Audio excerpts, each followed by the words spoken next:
17 बोसोर गोआव थानाय समाव BPF दोलोआ हा गैजायै रायजो राजाफोरनो हानि पाट्टा राननानै होनो हादिया नाथाय दा गोहो गैयैयाव थानानै गोहोआव फैब्ला रायजो राजाफोरनो हानि पाट्टा राननानै होगोन बुंनाया सैमा सोंनाया अरनो रोङा अखा खोरोमनाया हानो रोङा बे बाथ्राजों हाग्रामा महिलारिनि बुंनाय बाथ्राया गोरोबदों। अखा खोरोमनाया हानो रोङा होननाय बायदि बाथ्रा सैमा सोंनाया अरनो रोङा होननाय बायदि जे बाथ्रा दिनै बायजोआवसो सोंख्रावलाबाय थादों।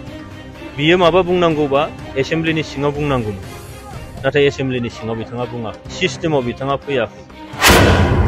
पार्सनेल रैखाथिनि थाखाय हाग्रामा महिलारिया माब्लाबा BJPआव हाबनो नागिरो माब्लाबा गुबुन दोलोआव थांनो नागिरो। हाग्रामा महिलारि बिथाङा डेमोक्रेटिक सिस्टेमखौ मिथिया। हाग्रामा महिलारिया माबा मोनसे बाथ्रा बुंनांगौ दंब्ला एसेम्ब्लियाव फैनानै बाथ्रा बुंनांगौ। 6 शेड्यूल काउन्सिलाव टार्मिनेट आयेन थानायमोनब्ला हाग्रामा महिलारिया माब्लाबानो MCLA बिबानखौ एंगारनांसिगौमोन। अखा खोरोमनाया हानो रोङा सैमा सोंनाया अरनो रोङा होननाय बायदि जायखिजाया बाथ्राखौनो बायजोआवसो हाग्रामा महिलारिया गाबख्रावबाय थादों। माबा मोनसे बाथ्रा बुंनांगौब्ला हाग्रामा महिलारिया एसेम्ब्लि सिङाव फैनानै बाथ्रा बुंनांगौ। बेफोर गोख्रों बाथ्राया जों बुंनाय नङा। बेफोर गोख्रों बाथ्राखौ दिनै 14 नं चिरां दुवार ब्लक UPPL दोलोनि बानजायनायाव चिरां जिल्लानि सिङाव थानाय लाइमुथि UPPL प्राइमारिनि मावख'आव MLA जयन्त बसुमतारिया बे हाबाफारियाव बाहागो लानानै खौरांगिरिफोरनि सिगाङाव बुङो। बेनि अनगायैबो खौरांगिरिफोरनि सिगाङाव बिथां MLA जयन्त बसुमतारिया आरोबाव गोबां गोख्रों बाथ्रा बुंनायखौ बे समाव नुनो मोनबावनाय जादों। बिथां जयन्त बसुमतारिया खौरांगिरिफोरनि सिगाङाव बुंबावनाय बायदिब्ला हाग्रामा महिलारिनि बाथ्राखौ दिनै रावबो रायजो राजाफोरा गनायनानै लाला। हाग्रामा महिलारिया गावनो बैयाव थांहांखायनो BPF दोलोनि माखासे दैदेनगिरिफोरजों लोगोसे रोजा BPF दोलोनि सोद्रोमाफोरा UPPL दोलोआव लोब जगदान जाफैगासिनो दं होननानै बुंदों बिथां MLA जयन्त बसुमतारिया। UPPL दोलोआव लोब जगदान जाफैनायखौ नुनानै BPF दोलोआ गिखांदों। खौरांगिरिफोरनि सिगाङाव MLA जयन्त बसुमतारिया मा बाथ्रा बुंखो आबुङै मिथिनानै लानि फै।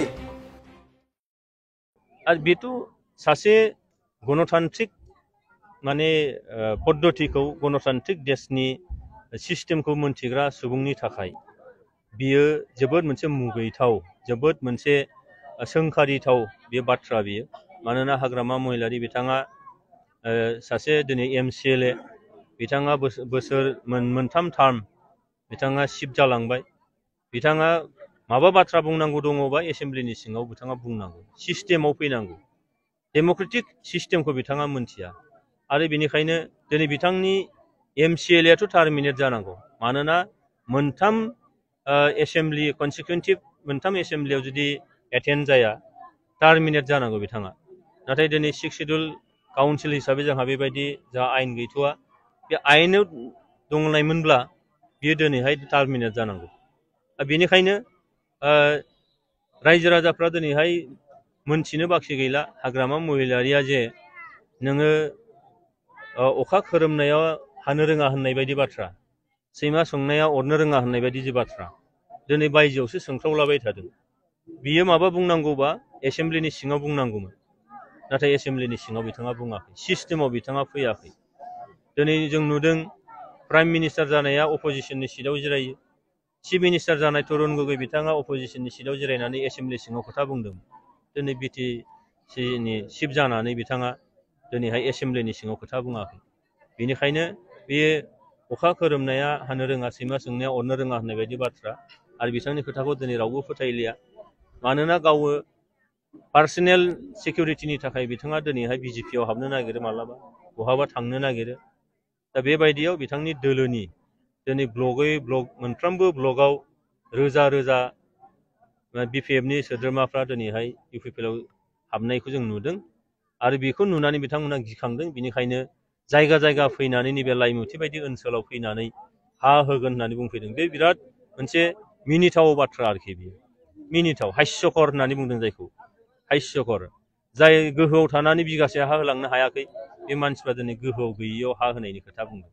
बेखायनो आं बुंदों जे सैमा सोंनाया अरनो रोङा अखा खोरोमनाया हानो रोङा होननाय बाथ्रा बे बाथ्रा फावा जोबोद मोजाङै गोरोबो बिथांमोन। क'क्राझार सहरनि साखाथि थिथागुरियाव थानाय मानास पाब्लिक स्कुला 2024-25 सोलोंथाइ बोसोरनि गोदान मुं थिसननाया सोलिगासिनो।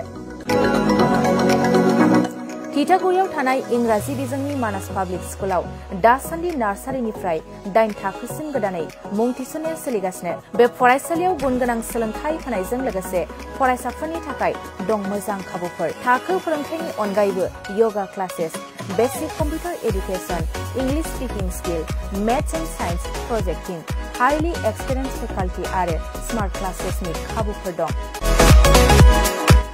बेजों लोगोसेनो बे फरायसालियाव हौवासा आरो हिन्जावसानि थाखाय आलादा हस्टेलबो दं। गोसो गोनां बिजाथिफ्रा टिटागुरिनि मानास पाब्लिक स्कुलाव मुं थिसनोब्ला नैबे जानबुं नम्बर 6000853288 6000489621 9101008849 कल खालामनानै सुलाद लानो हागोन।